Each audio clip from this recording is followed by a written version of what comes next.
Welcome to Build Your Maverick Business, the podcast for underdog, outlier, and renegade entrepreneurs. If you dream of going off on your own and launching your rebel empire, but don't know where to start, you're in the right place. We'll teach you how to use mindset, branding, and practical advice to build a killer business and transform your world. And now, here's your host, Alex Pitt. Alright everyone, welcome back. Happy April. This year is flying the fuck by. I hope it's treating you well so far. This is one of my favourite times of the year because it's such a vibe. I don't know if I'm too old to say that, but it is. The weather's getting warmer, the clocks have changed, it's light past 6 p.m, there's leaves on the trees. It's like we're shrugging off the crusty winter months and gearing up for the summer. And another reason why I fucking love April is because it's my birthday. I was born on April Fool's Day. And so as soon as April 1st hits, I get to celebrate getting another year older and wiser might be a bit of a stretch. But hey, I'm still here. This year was particularly good because my birthday landed on the Easter weekend, 4-day weekend. So I did a lot of celebrating. I went on not one but 2 boats on the River Thames, sat in the sun, hung out with old friends in old haunts and new ones.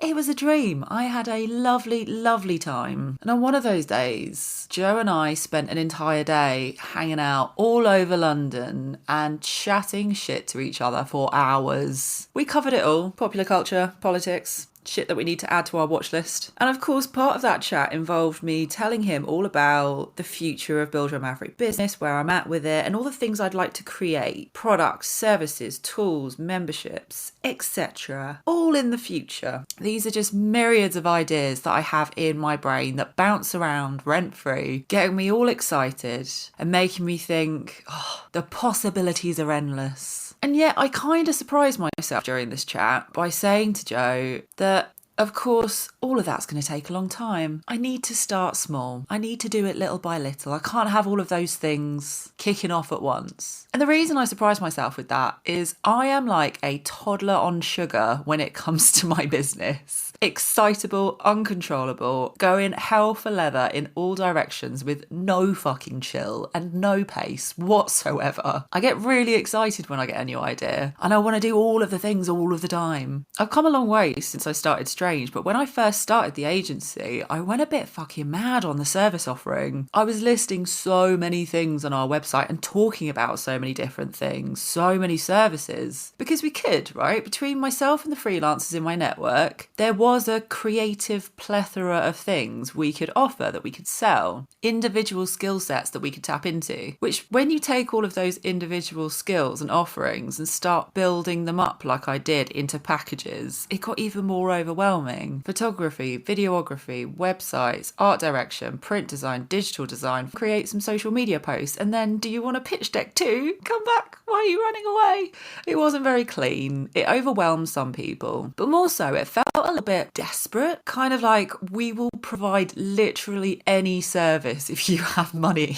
But more so than that, it felt a bit scrambled. A bit confusing, a bit much. In the end, the thing that got Strange the reputation and the clout that it had as an agency, as a collective, was that we hyper-focused on one flagship service, on branding. I talked about branding like it was going out of fashion. I talked about the many subjects within branding. I talked about why it was important. I filled our homepage with branding work that we'd done. I created a core package, which was a prefab set of processes and outcomes that people could just buy off the shelf rather than coming up with individual proposals for every client. And you know what happened? We sold a lot of those packages, and those clients that we'd sold those packages to told other people. Stranger your folk for branding, and more people approached us. It was simpler, it was easier, it allowed us to grow, it freed up a bit of admin time, and it kind of streamlined our marketing and our messaging. Now don't get me wrong, it didn't mean that we only ever did branding. Once all of those relationships were built and our name was out there, we got approached for all of those other services we were offering too. But by making branding the talking point, the main offering,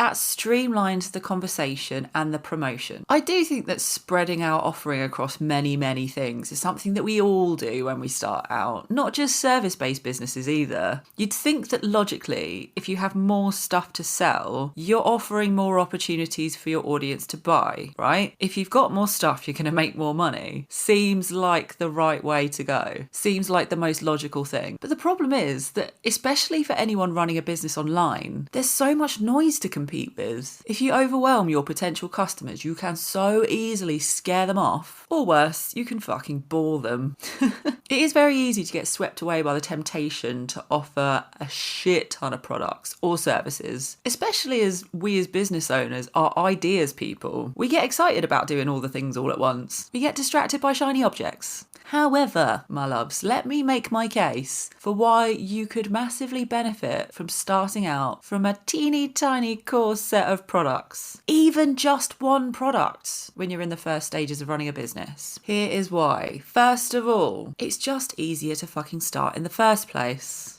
When you're trying to launch your business, you legitimately do not know what's going to work and what's not. You don't. There's a lot of uncertainty. You're not sure which of your many, many ideas are going to be flying off the shelves and which ones are going to end up in the bargain bin or just the actual bin.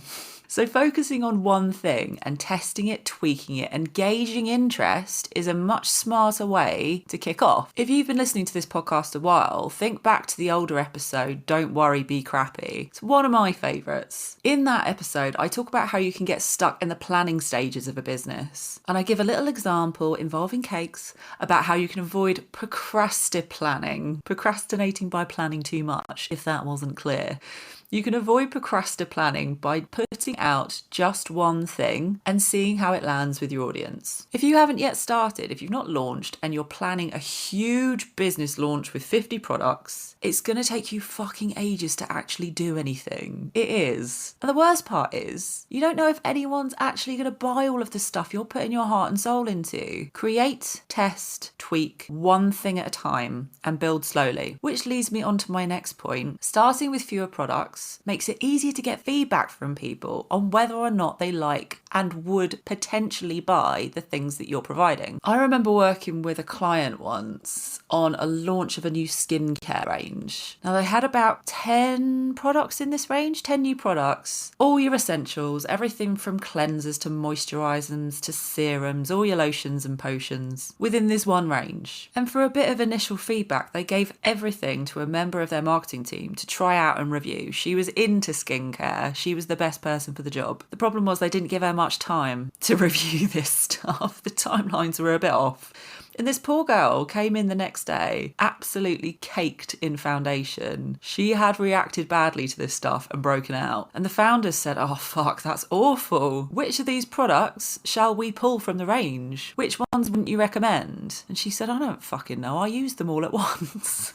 I couldn't tell you which of these 10 products is the one that you need to pull because that was a lot. The moral of the story being, if you're trying to launch multiple products all at once, it's hard to get feedback from customers because they're using all of those different things. Their attention is split. But if you focus on just one thing, you can get much more specific feedback that will help you improve. Then you can test again, tweak again, and launch something that has laser focused attention and improvements. And that product is going to be fucking sick. Now this next point is a little bit niche, but if you're going for investment, focusing on one or a small number of products is going to make it easier for you to raise cash. If you do go down that route, investors are understandably going to want to sense check that you're not going to piss their cash up the wall, and that is only fair. Investors are usually more interested in funding businesses that are laser focused on one core offering. They want to see that you've got a clear vision. You're not spreading yourself too thin. And realistically, investors are absolutely swamped with countless pitches, people vying for their attention. So in amongst all that noise and faff, clarity and simplicity are going to stand out to them. Focusing on a single product or a core set of products, you can show them, hey, I have a clear understanding of exactly what I'm doing, of my business's value proposition and my target market. Give me your cash cash, please. Investors are good at what they do because they avoid big risks. The more coherently you can talk about one small stream of your business, the more likely you are to get the nod from one of the dragons. And finally, and this is the big